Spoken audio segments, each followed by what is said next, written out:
Unerwartet singt eine schöne Frauenstimme.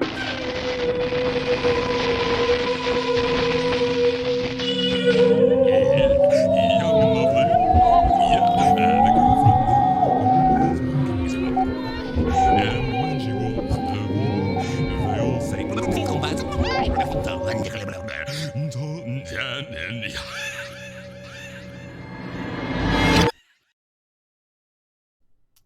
Good evening, everybody. You're listening to Fault by Fault, the podcast on new music, experimental music, improvisation, all that kind of weird shit that's out there.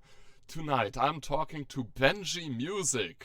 I'm not sure. Am I allowed to reveal your name? It's okay, I guess. I mean, most of the people who listen to my stuff also know my real name at this point. So yeah, Probably it's no right. big. And so I'm talking to Benjamin Steinacher, best known as Benji.Musick, who is, well, a producer of, and I quote, dark and abrasive music from the deepest woods and caves of southwestern Styria. Yeah. That's what Benji does. Well, how are you doing up in the Goblin Hills up there? Oh well, I'm doing pretty good, playing jaw harps and yeah, I'm mainly just chilling. Today I've been to the nice village of Tar, which is the birthplace of Arnold Schwarzenegger. Oh wow. So yeah, that was fun. But yeah, The great pilgrimage, talking about Saint Arnold. Yeah. For the people at home, Styria is filled with these, what I call bear Catholicismus, mountain Catholicism, where basically you would have a saint for everything. And of course, Saint Arnold Schwarzenegger is also from that region of Austria. oh yes. Oh, yes, he is. Okay, more concretely, because I can't assume everybody on here knows what, we mean by dark and abrasive music from the deepest woods and caves of southwestern Styria. We are talking about, well, I guess industrial adjacent music, also kind of glitchy, often based on sampled recordings and the manipulation of samples. Sometimes there's synthesis involved as well. And, honestly, the styles you cover over your, I don't know, 5-6 year discography now, yeah, that's a huge range, my dude. Where should we start? I don't know. I guess it makes sense to start at the beginning, although like the beginning was before Benji.Musick, of course, but like everything that really matters was released under Benji.Musick, I guess. Yes, very nice. So, of course, I gotta do a little bit of my typical music interviewer shtick. Sure. And Why not? paint that origin story. So, when did you get infatuated with music? When did it start interesting you? When, like, I know from you personally that you never picked up an instrument or were never told to pick up an instrument, but where did the fascination with music begin? I mean, I did play drums actually for like 2 years from age 8 to 10 or something. But that didn't last particularly long. It was nice for a while, but like,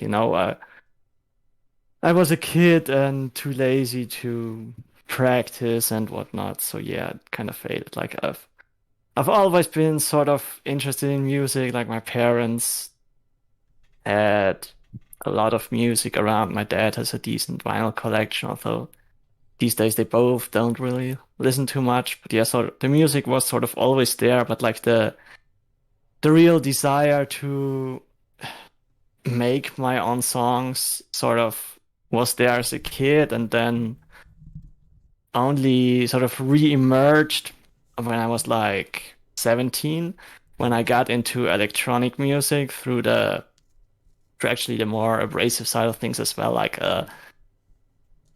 I was quite into EBM shit, Nitzer App, and Run 242. Yeah. That's kind of how it started. I didn't know much about electronic music. I always liked music, but was more interested in mainstream stuff. And then when I turned like 17, 18, I focused more on electronic music and read up about it for also a school project, and sort of started listening to more established classic artists, Kraftwerk especially, and also Depeche Mode, and like these kind of motivated me to make my own electronic music. At first, it was with a phone app, which was Crazy. kind of shitty but fairly simple. Like you could make sample-based stuff. Like they would provide like different categories. Like you had a sample pack, except it was more limited than that. You had drum sounds, you had like lead sounds and pad sounds and whatnot. You could apply some basic effects, and it was all built around 4-bar loops and stuff. And you had to. The best thing was like the not really the best, but like the best thing was you couldn't render it directly on your phone, but you always had to send your changes to the song to a server where it was rendered, crazy. And it's not a way of making music that I would necessarily recommend, but I guess at least it was less frustrating than straight up diving into FL Studio or any other DAW,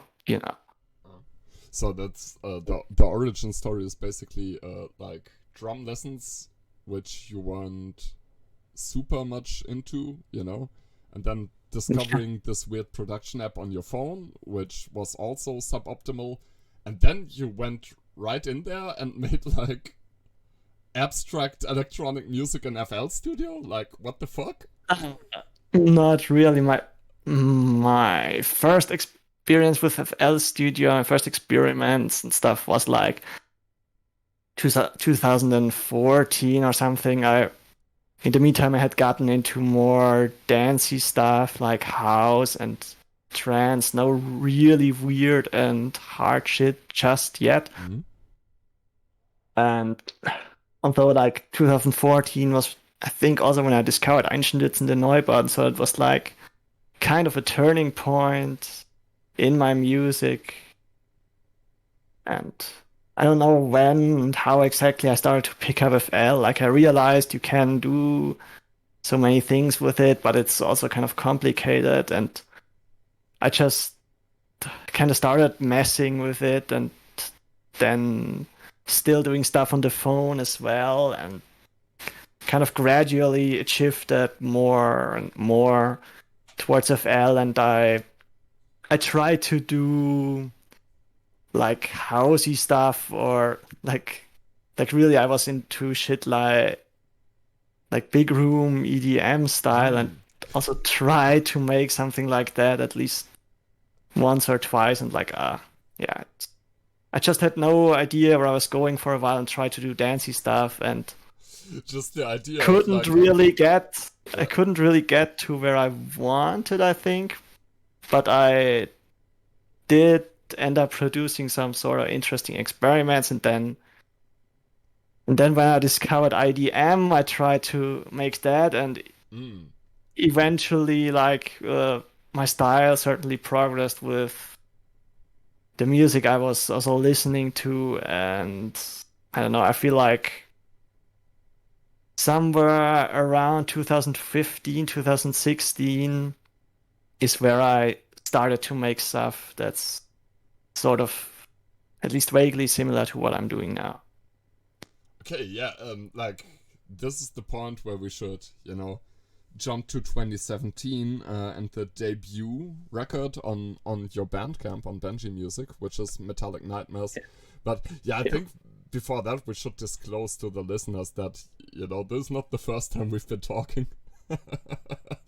Because that's always a little bit of an alienation sometimes, but I gotta be honest, Benjamin is one of my best friends, honestly, and even though we've only met twice, there is like quite the history going into this. So I'm very sorry if there are parts of this interview that are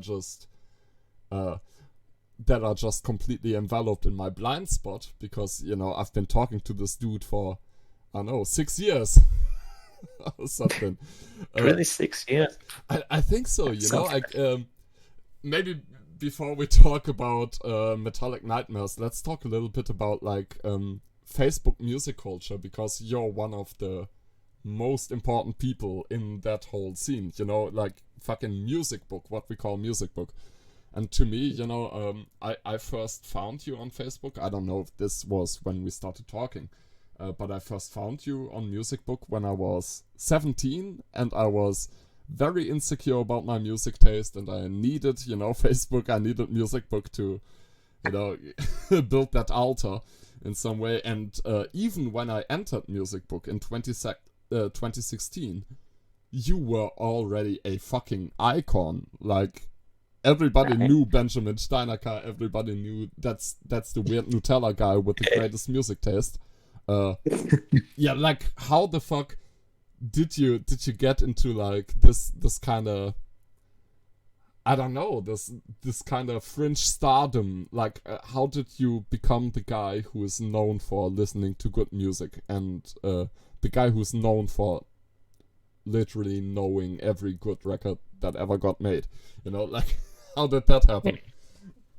Well, I wouldn't paint it that much in that light, but like, yeah, I do know a good bit of stuff, and I do like to recommend stuff to people. And like, of course, I had a phase where I went on 4chan's Mew board. That was like in 2016, but didn't last long. Oh no, you were so close to becoming a Nazi. Oh yeah, I've spent a lot of time on 4chan during the like mid 2010s or so, but somehow it took me ages to like find out about Mew. I was always like on B, which is like probably one of the worst boards around. Yeah, I don't know. It was a weird time for sure. But anyway, like I probably joined like implying we can discuss music first, and kind of probably discovered the sort of main cool music book group, Patrician Music, chart posting. Of course, the only one there is, or rather there was, because I think it got zooked in 2020, and yeah, right. Yeah. Then we tried to do a rerun, but yeah. Yeah, the rerun, like, it's not a sort of, it's not like the old one. It's not the same vibe. Many people are getting stuff, but it's, I don't know any better place to discuss music. Like, it has its faults, but I do like it. Yeah, it kind of feels like home anyway, even though I feel like most of the people I met through that group aren't really in it anymore. Yeah. But what that was like probably late 2016 when I got into it, and I didn't know all that much back in. Like I had sort of kind of had snot on some sort of niche stuff, especially electronic, but like I didn't have any clue about much that wasn't electronic. And yeah, I kind of slowly started out giving recommendations, and I guess people just liked it, and I started recommending more, and when I had the time and stuff, and I had a lot of time at the time, and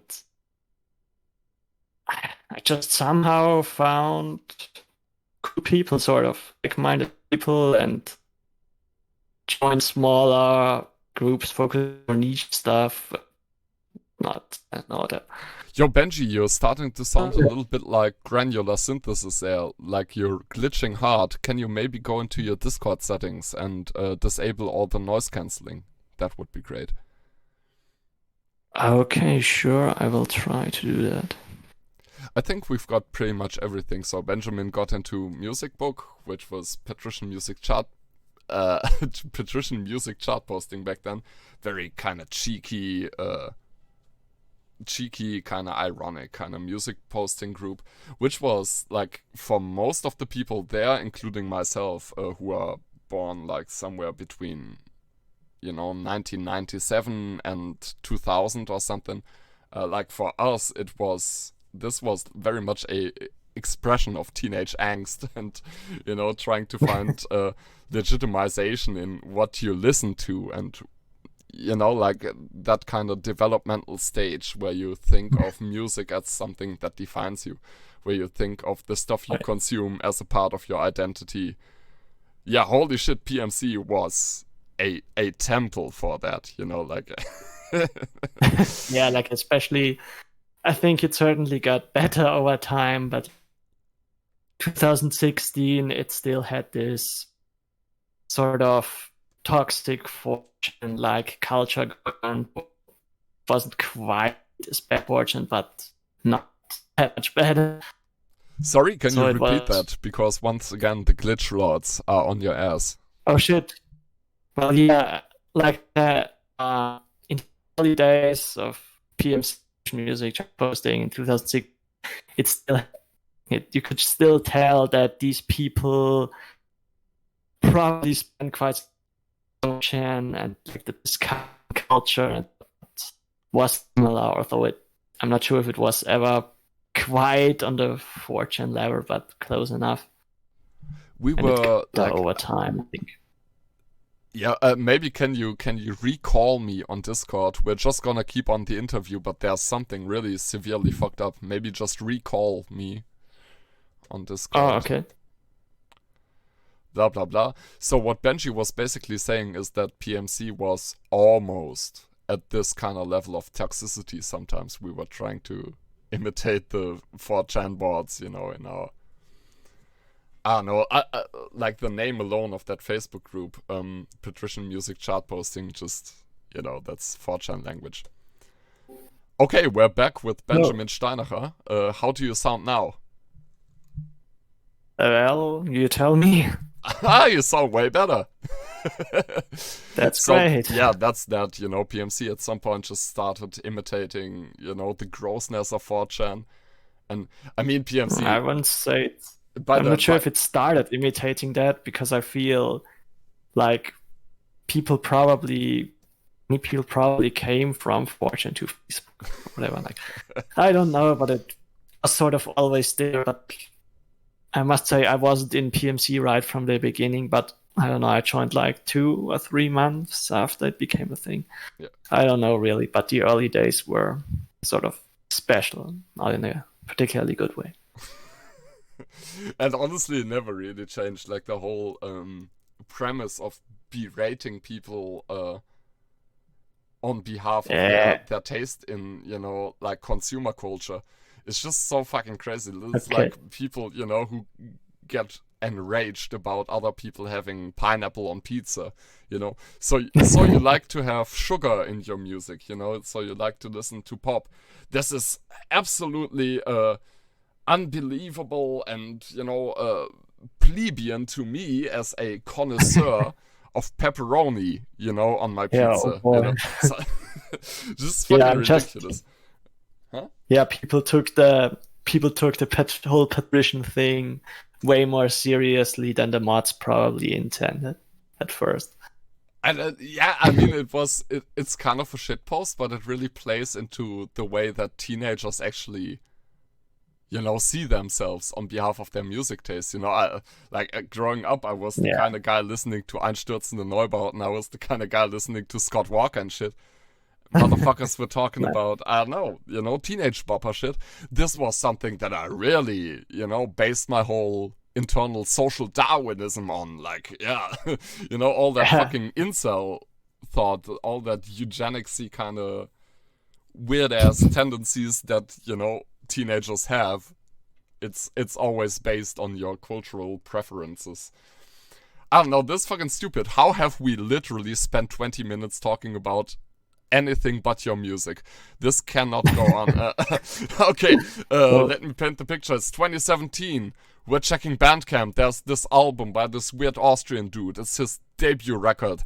It's called Metallic Nightmares. And yeah, it will scare the socks off your grandma. Tell us something about that, Benji.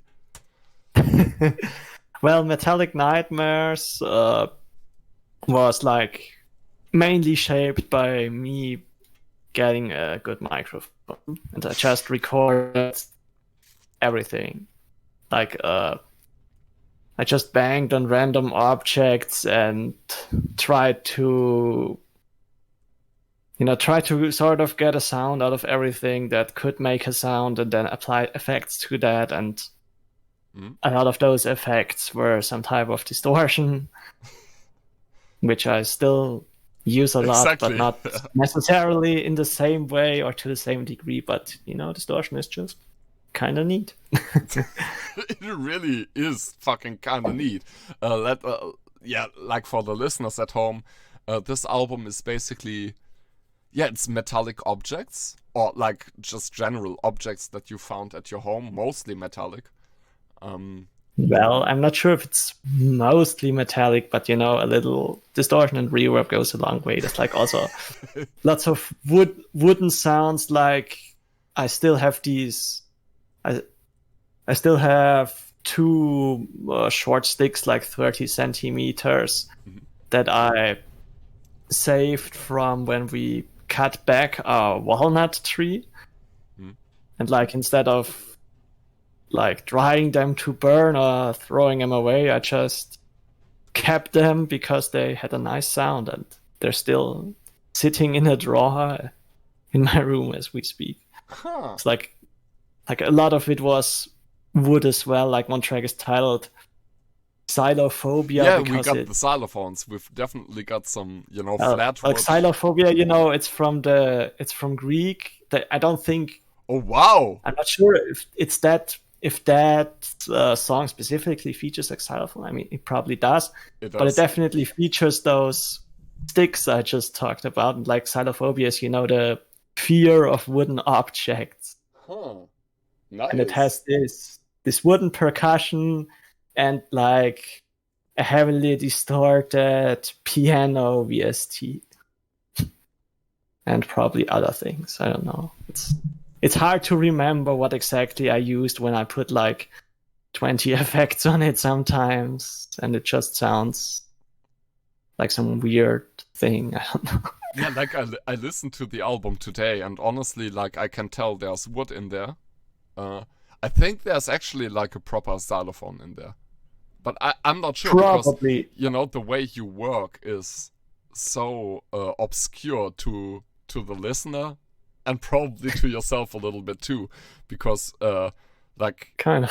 Yeah, what you've always done is this. Obviously, I'm telling this to the listener. Is like Benji uses a fuck ton of distortion and some like synthesized sounds, usually for percussion. I'm talking bass drums and shit like that. And then especially on this Metallic Nightmares album, there is still a very strong kind of EBM kind of thing going on with the rhythms and shit like that. Would you agree with that, Benji? EBM, well, I don't think it was a direct influence. Like, at the time, like, I was sort of trying to be Einstürzende Neubauten, Nice. Which like, I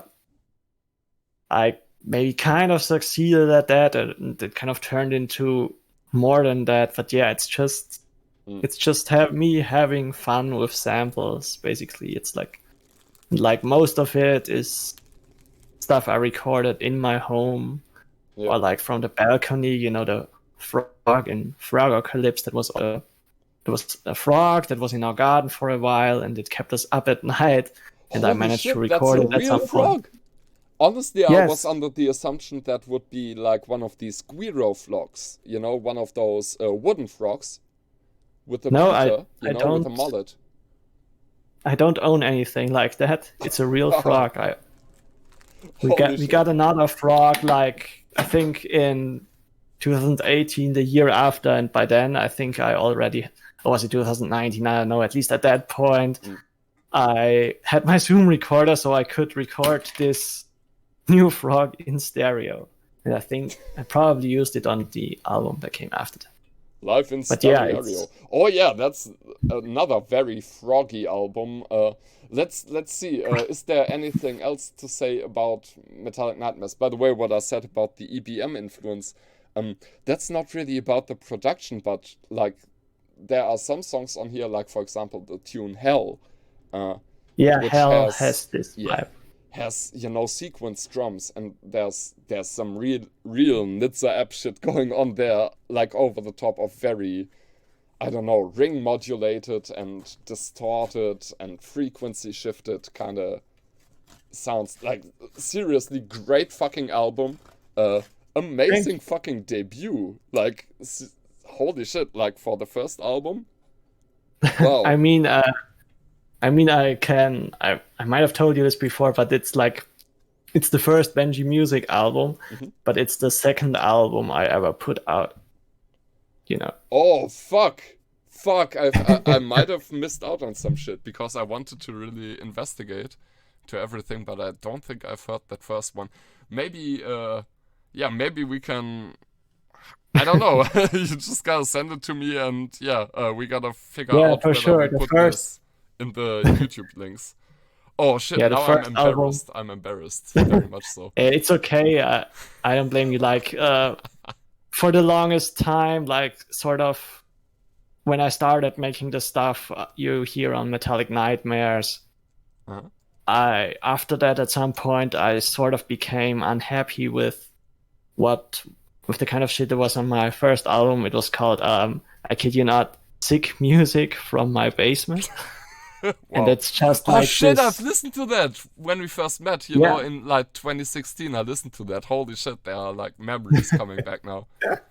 Wow. Yeah, it's just these weird experiments with Absinthe 5, mostly, like using stuff from sample packs, and like a lot of that album was from a sample pack of like orchestral instruments. And I would use like these timpani drums and obviously piano and all sorts of brass and whatnot, and threw them into Absinthe 5 and did some granular fuckery or whatever. I mean, I guess it's an interesting sound, but much more like synthetic and like more influenced by something like Coil or maybe even Boards of Canada, I guess.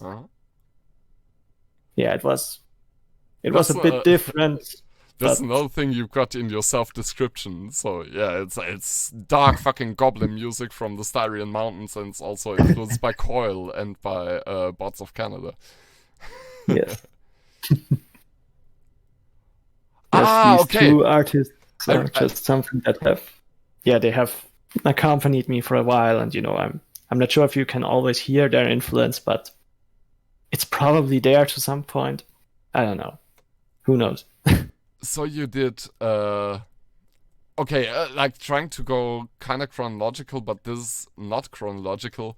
I've just stumbled across your second album on Test Records, right? Like you've done a violin can be a drum if you want it to be one. And I think there's another record you did for Test, right? I think I can only think of the radio thing we did together. That was on Test. Okay, because I just assumed that the other violin album on Test would also be one of your creations. Because apparently there's another one.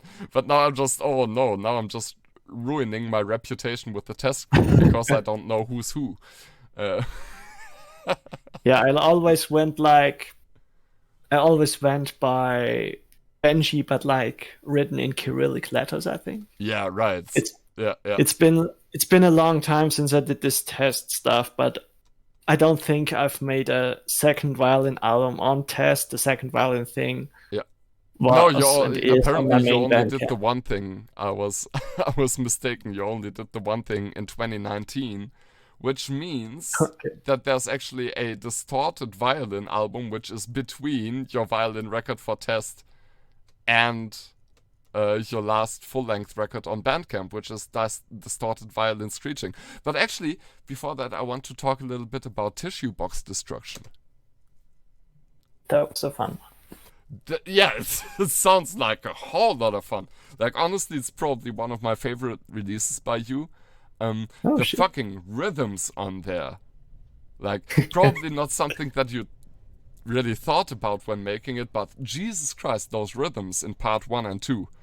Just insane. But just, yeah, tell the people about tissue box destruction. Well, it was a very simple concept, just like having this empty tissue box, made of some sort of paper mache or whatever you call it, and then throwing stuff in there, like just a pen or I have a set of like screws and shit that just sort of sit around. were sort of leftovers from And that's whatever. mostly in the third movement, right? Well, all of it is really just throwing stuff into the thing, but I think I varied it a bit. It was a pretty quick thing to make. Like, I remember it was the exam phase, and I felt kind of stressed, and I really sort of needed to let this out a bit. So I just, took this box and threw some shit in and, just shook it and whatnot and did stuff with it. It was kind of the beginning of my sort of more directly physical experiments that have mainly led to noise, with really like physically manipulating things to achieve something, and then additionally doing some processing. Although I think with tissue box destruction, it's possible that I like recorded directly with distortion on, and then maybe applied some more distortion. Just distorting one time often isn't enough. Yeah. Holy shit, this is really funny. Also from a like classical perspective, like you've got your album of like metallic studies, which is something that people actually did, like Berio and like Fausto Romitelli. They actually took like these metal objects and they did full studies of it. I think I've listed someone. I think Harry Bertoya was the guy called who did sort of like these wind chime-like installations. Oh yeah. That's kind of interesting, but like when it goes on for 3 to 4 hours, it gets a bit monotone, whatever. But yeah, it's fun to mess with. Just that process of taking like an object like a tissue box, or taking metallic objects and structuring a piece around that, just strikes me as something very classical. And honestly, where I envy you, because I don't have that kind of patience to just work with a single object and expand all of that. Okay, now let's move on a little bit. Let's move on to glitch noise. Like, what the fuck? Yo, this is 2018. This is early 2018, or actually late 2018. What's going on there?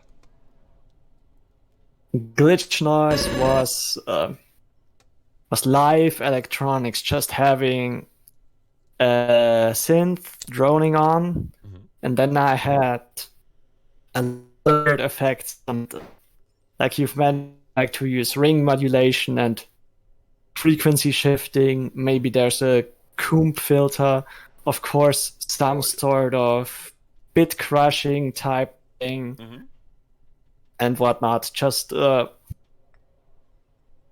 lot of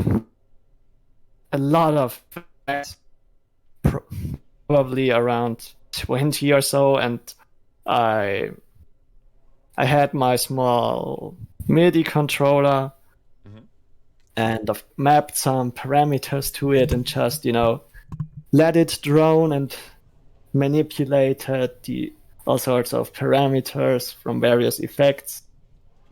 And the chain got so complex that it produced some really interesting stuff. There was like this sort of the second phase of my sample-based approach. At first it was relatively simplistic, like for the most part I didn't really use any particularly weird effects on Metallic Nightmares, besides like various types of distortions. I had, of course, some filters, at least a phaser at some point, reverb, of course. Reverb is important.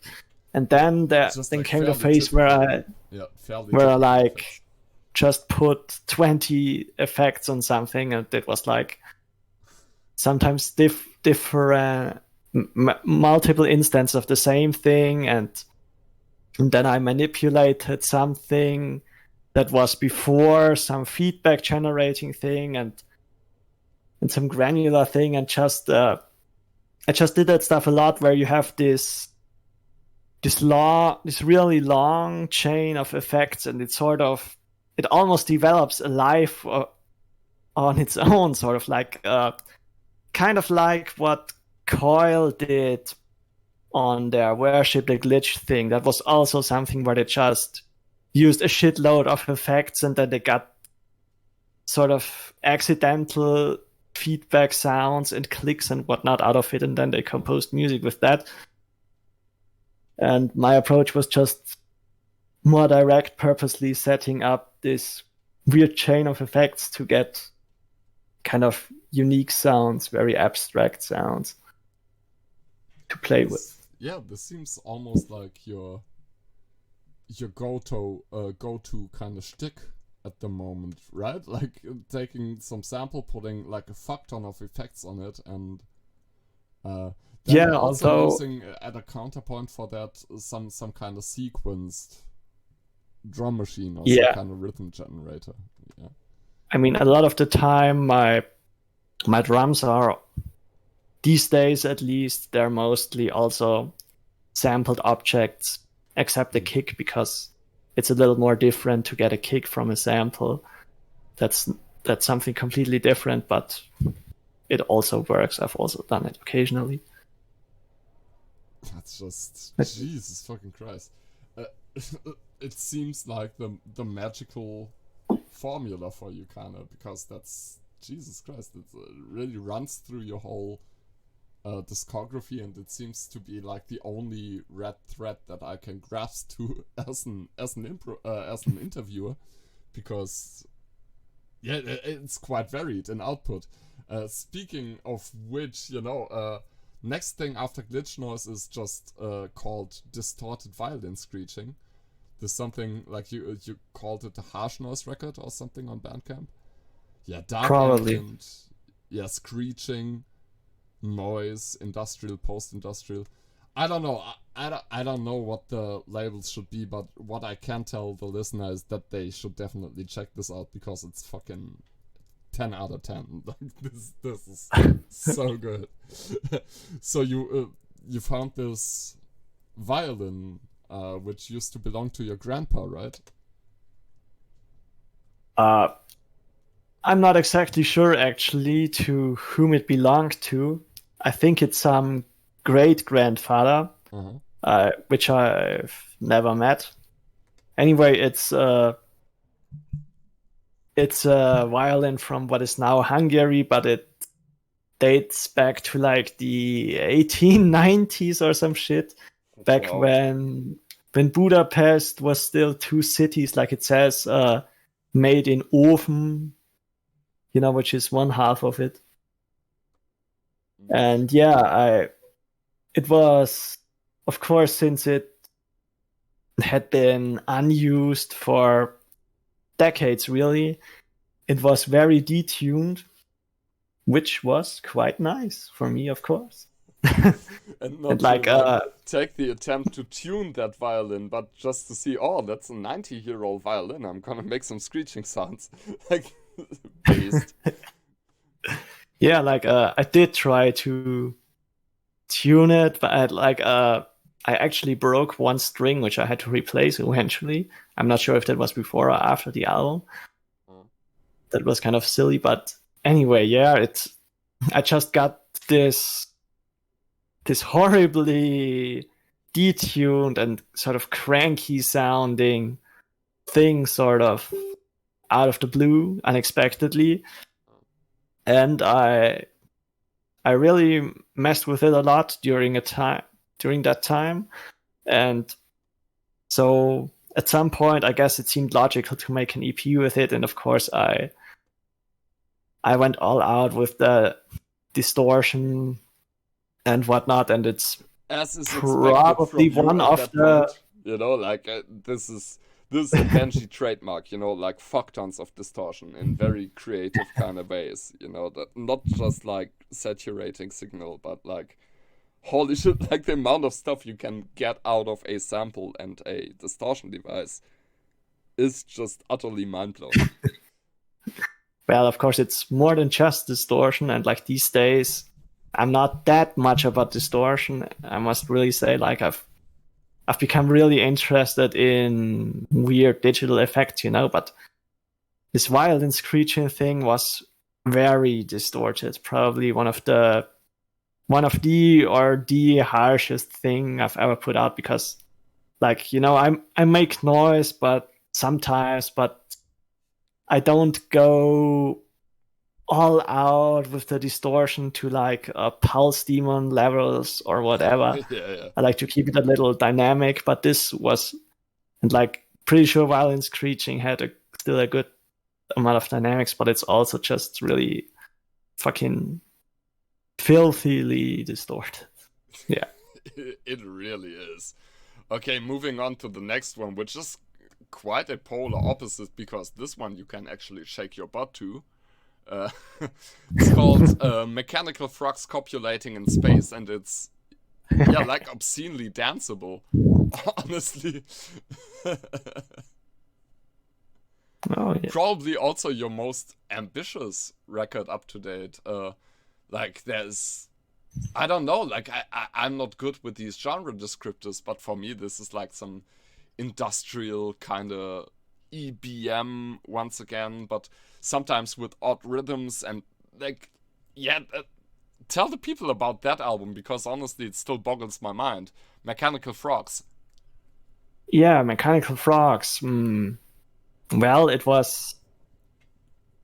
that must have been around the time I got into glitch. Like, I mean, there was glitch noise, which was at the start of my glitch phase, and for a while I tried to make really glitchy stuff, and sometime at first like trying to use effects in ways that you don't usually use them. Like I've done stuff like throwing like drum samples into a convolution, reverb, VSD and shit, and then I kind of discovered that I got more into this whole bit crushing thing and whatnot, and the Melda plugins with frequency shifting and whatnot. Oh yeah.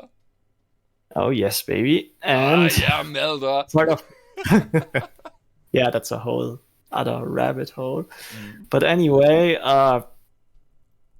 like this phase of trying to make really way more abstract glitchy sounds didn't last all that long, but it kind of slowly shifted into this, what I guess you could call industrial glitch, or maybe post-industrial or whatever, but the glitch influence is there, the industrial influence also, of course. Like it's definitely so glitchy, but it's also like so rigidly technoid, punching, like like this is butt shaking music is what it is, It's not like, I guess, your typical glitch, like computer freak out, this is actually something that you can get down to. Yeah, it was a good album, I guess. Like, it was also me getting, in generally, more ambitious with my sound design, and specifically aiming for a more synthetic sound, not always glitchy, but certainly heavily influenced by glitch, and just sort of really trying to sort of up my sound design game. Metallic Nightmares was cool, but it was really raw, and it was just distorted samples, and I still used a fuck ton of samples on Mechanical Frogs, but also probably more the biggest range. synthesizers. Yeah, it has like xylophone, didgeridoo, bongos, Tibetan singing bowl, a violin, some throat singing, some shattering glass, some buzzing bees. It's got quite a list of sound generators on it. Oh yeah. It's I guess like many of my albums, it's a mix of all sorts of stuff that I'm into, that I sort of try to make something kind of new with, or at least something that's very much in kind of my style, whatever that might be. And like I almost forgot about the whole throat singing thing. Yeah, around the time it was probably around the time when I started chatting with Sid. Shout out to that dude. You're awesome, Sid mate. Hirschberg. Sid Everybody Hirschberg, check out Sid Hirschberg. Yeah, I don't think he has like any recorded material up, but like all the throat singing you hear in my stuff, or at least on Mechanical Frogs and on the Glitchy Works, that is him. Some samples he recorded somewhere in the USA on his phone, and that he gave me to play with. We even did a sort of reinterpretation of a Tuvan throat singing tune. I think it was sometime. Congoray. So good. Congoray, just a classic throat singing tune, and I sort of threw didgeridoo into it and singing bowls that were just new sound sources I experimented with, and Mechanical Frogs. Yeah, I still quite liked that album a lot. I'm not gonna lie. It has a nice sort of, definitely sort of an industrial techno, but also glitch vibe, and yeah. Honestly, to everybody listening right now who's not acquainted with Benjamin's stuff already, like obviously I can recommend every single second of it, but if you are only willing to listen to a single album, my recommendation would be, Mechanical Frogs. That's where it's at for me if you need an introduction to Benji stuff. And if you've got like limited amounts of time, because otherwise you seriously should check out everything. And it's like it surprises myself, like going to through your stuff in the past 2 days, like trying to listen to everything I could find, mostly on Benji.Musick and test. I was surprised very often. Like there's, for real, like you've got your harsh noise there, and you've got some really stomping, like danceable, like I would say, like low-key homoerotic EBM kind of duff kind of Nitsa app kind of shit. Yeah, I mean, not sure that's intended, but I guess the frogs can be gay if you want them to. Of course they are gay, it's because of all the chemicals we've been putting in the water. It's obviously yes, of course, obviously, classic. Okay, moving into Glitchy Works. There's Throat Glitch, which features once again Sid Hirschberg, it's a compilation. Really, right? Yeah, like I said, I started with this glitch thing around the time of Glitch Noise, or like before. I think late 2017 was when I first really got into like shit like Arvanoto, Ryoshi Ikeda, and eventually went full down the rabbit hole and listen to the user's printer music and Oh yeah. Yasunao tone has MP3 deviation and He's GS sound on crazy. it. Yeah, like Whatever. Yasunao, holy shit, right? That's something that will like cook your brain into a stew. Yep, I like to call it like uploading your brain to the AI core or whatever. But yeah, Sound like Glitchy that, yeah. Works. Huh? Glitchy Works was collected glitch tracks that I made over the years that I never sort of managed to fit into an album. Like I said, like I said, I had the glitch thing going on, but then I shifted to the more industrial sound again and released Mechanical Frogs, and I ended up with a bunch of glitch tracks that most of them had been on Soundcloud, but I felt they deserved their own release. And in the meantime, I also made the odd glitch track, and so I just was sitting on this material, and I still liked it and had some relatively new stuff, and I threw it all together on this album and put it out. Banger. And that's like, it's probably one of my more varied releases, I guess. There's all sorts of, like, you have the throat glitch with the throat singing. You have Pribble Prabble, which is like my favorite track of that album.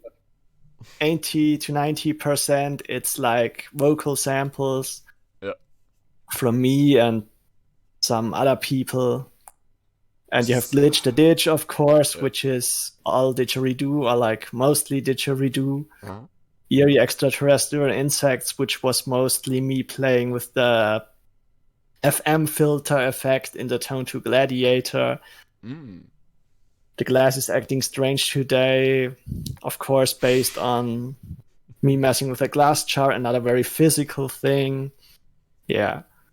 I still have a few glitchy bits like that didn't make it on the album, or sort of were made after this Glitchy Works was put out. So it's quite possible that I might make something like that again, because, glitch is something I'm still very much interested in, and that I'm always sort of using to some degree. Maybe not necessarily to create some straight up glitch, but just making something that has some glitch elements to get some sort of abstract, cold, digital sort of vibe. I don't know.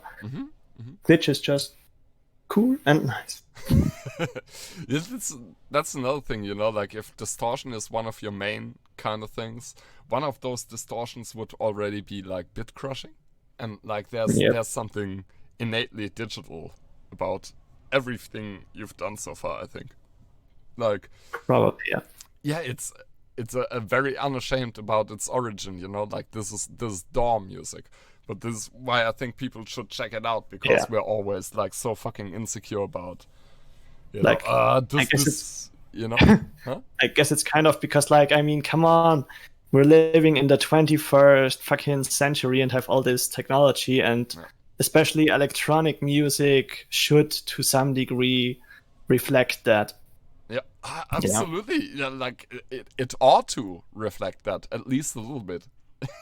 Yeah, for sure. I mean, if not electronic music, what else? It certainly won't be like fucking indie rock. Yeah, that's probably like a kind of trend where electronic music wants to be less innovative. Like the electronic music of the 50s and 60s. That was some fucking crazy shit.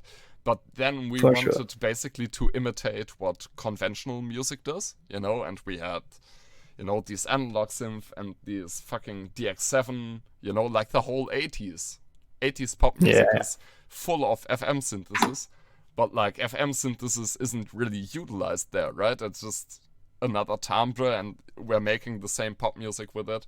Now, in the 21st century, we've got these fucking crazy potential for insane ways to synthesize audio or to treat audio, but I don't see it used a lot.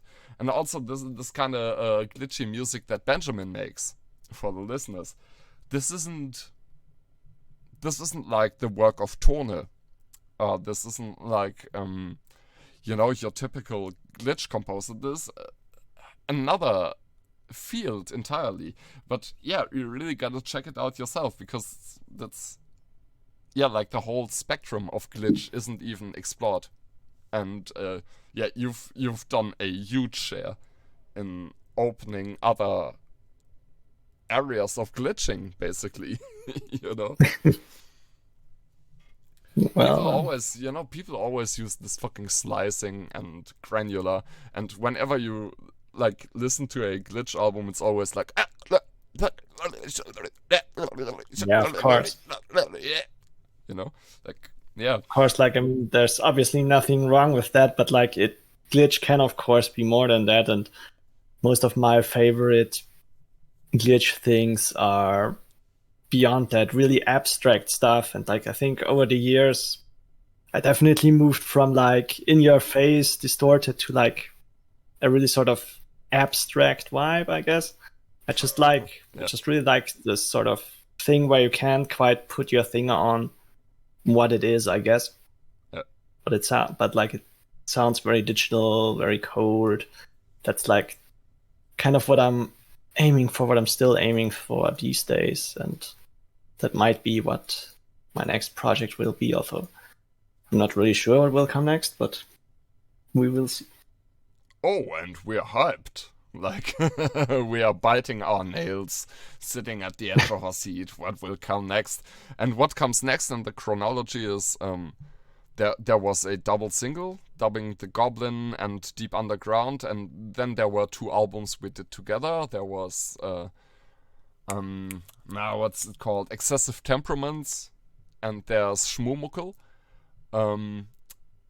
I don't know if you want to talk about Excessive Temperaments or Schmumuckel. Yeah, go ahead. Well, I don't want to talk about those albums too much because I'm not particularly proud of them. But yeah. Okay. Well, I do still like the Schmumuckel thing, Excessive Temperaments. Well, it was an improvised session, and it was interesting to do something quite different, sort of with more conventional instruments, playing percussion. But yeah, it's very different than what I'm usually doing. Yeah. Meister Eber and sein Schmumuckel was pretty fun, though. I mean, that was very different from what either of us were doing, because honestly, I don't think there's another album like Schmumuckel. Like, what the fuck is that? Right? Yeah, it's like, but something I've also been interested in for a few years now is, of course, traditional folk music. And, we both share that interest. And so we sort of combined a folky sound with improvised non-verbal vocals, or maybe extended techniques and all this sort of stuff. And it's like, it's a mostly acoustic album, something which I never thought I would do, but it sure was fun. And I mean, we did kind of stray from that. Like, the original vision was a very folky kind of acoustic album. And then at the end, when we actually put it out, it was all treated and was all distorted as fuck. But not super distorted, but like, there's gotta be some good old saturation, and you have this solo track of me doing with electronic By stuff. the way, my favorite track on the album, this like talking shit to the extraterrestrials is what it's called. Jesus Christ, like Benji opens this tune. This is so composed. This is like, like I love this kind of shit. Like, and then his vocal vibrato goes into like frequency shifting, and you gotta listen to that shit. That's so good. Like, honestly, best track on the album by far is that track that Benji did solo with electronics. Just so good. And then it goes everywhere. It's just, damn. Fucking love that track. So good. Okay, next album. We got Rust Resistant Goblins. I think this is the first time you've used jaw harps in your music, right? Yep, that's gonna be, well, I mean, there were jaw harps on Shmumokli, but like my first tracks with jaw harps that were created sometime starting from August to September of 2020, maybe. Oh. Those are on the album, of course.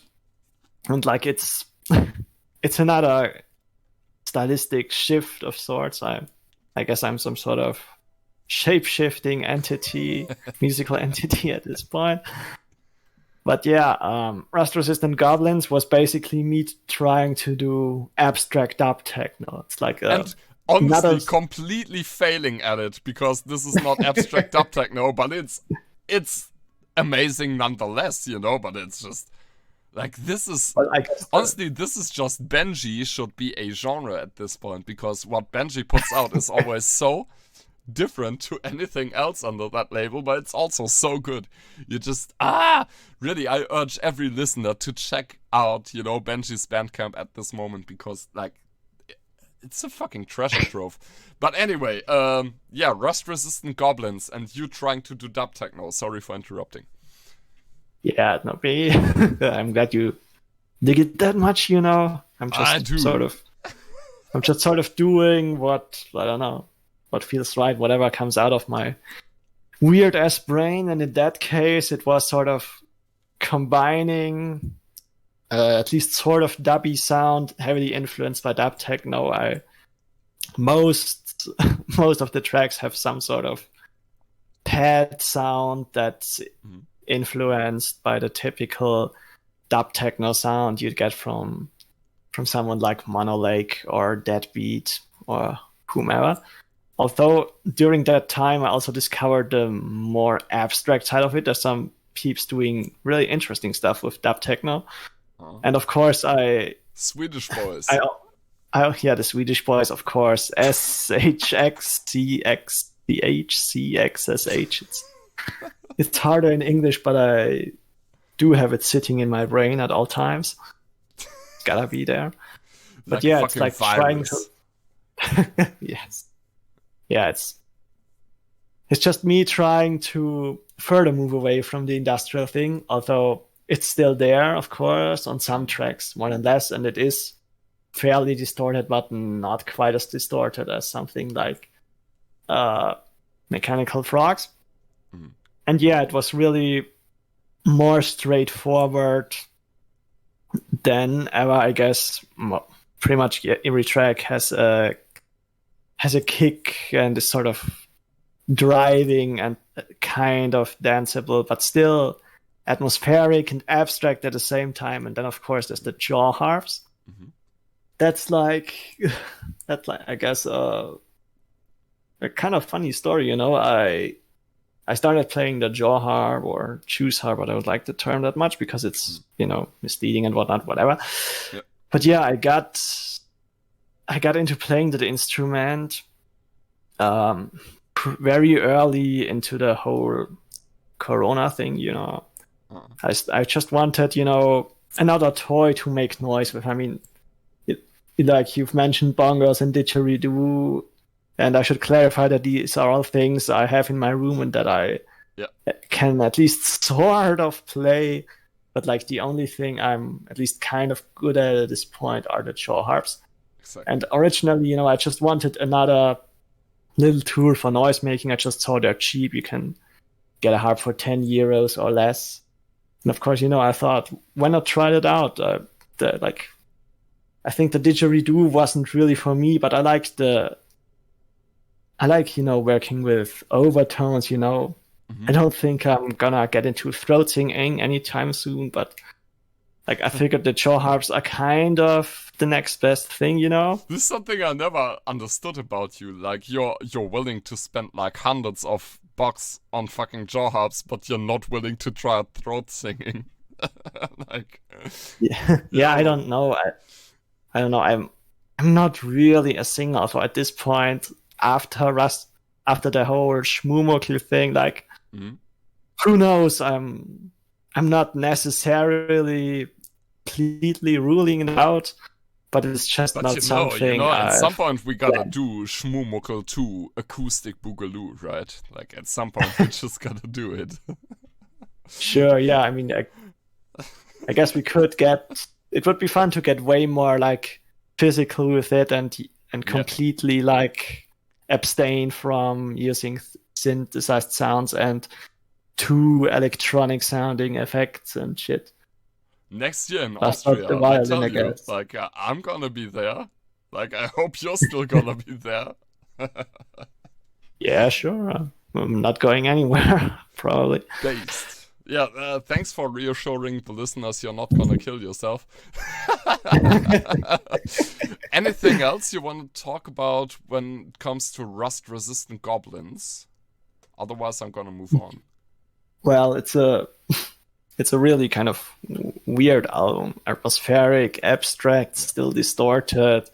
I try to sort of at times go for a sort of K-hole vibe, which is something that this abstract dub techno shit like the Swedish boys and Zappa ecologists, sometimes Vladislav Delay have going on. And yeah, it's like the first thing I've made that can really be called a proper techno album. It was an interesting thing to do, and I'm still mostly happy with it.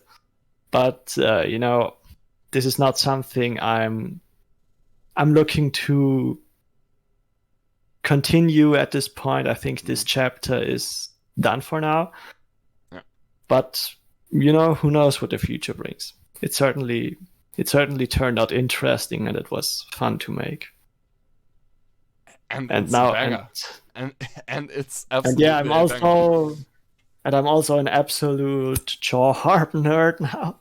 exactly, Which is something I definitely didn't see coming. Like I was kind of hinting at that earlier, but we kind of drifted off. But yeah, I got more and more into like sort of properly playing melodies on the harps and using the glottis, closing and opening it to get good old glow more stop. pitches out of it.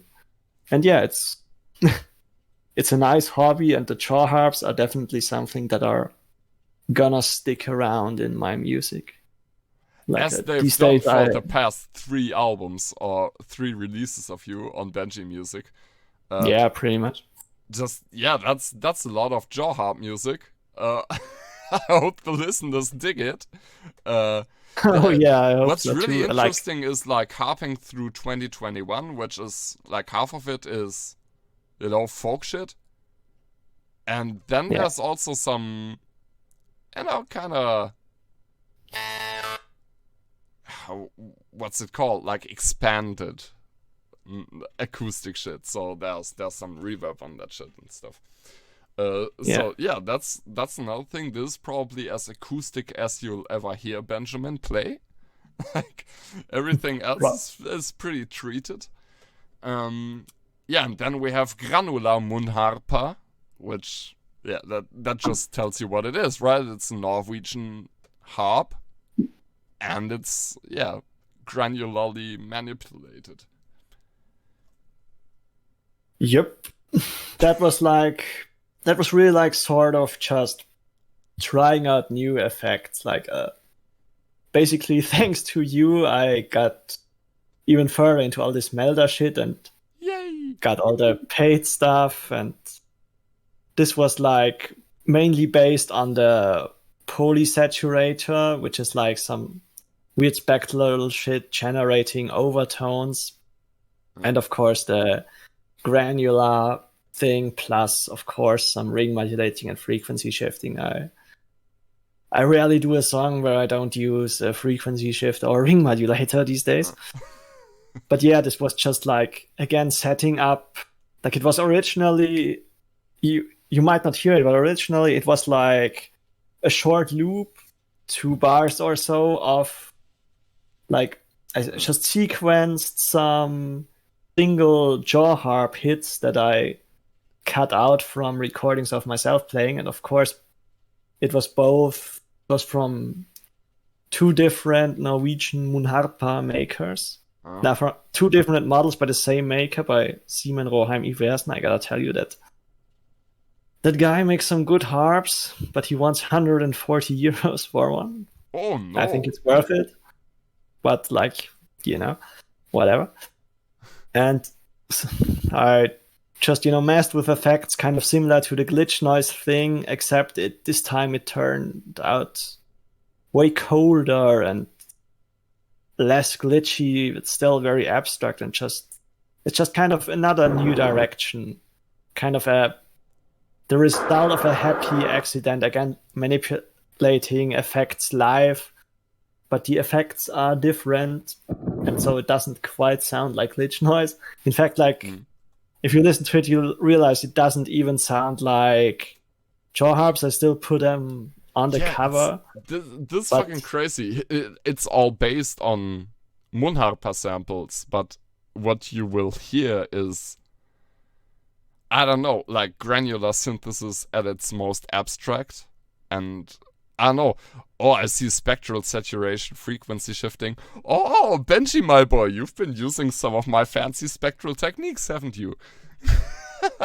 Yes, this polysaturator sure is a fun toy, Holy shit, yeah, this is a different world. So once again, like everybody listening right now, I urge you to really sift through the Benji.Musick Bandcamp catalog and see what works for you. I'm also gonna be linking the stuff we did for test, or you did for test. And you gotta link me to those Soundcloud things, which are prior to this, so I can link them. But yeah, Benji, like, I think we're pretty much done. Anything left to say for you? Well, I don't know.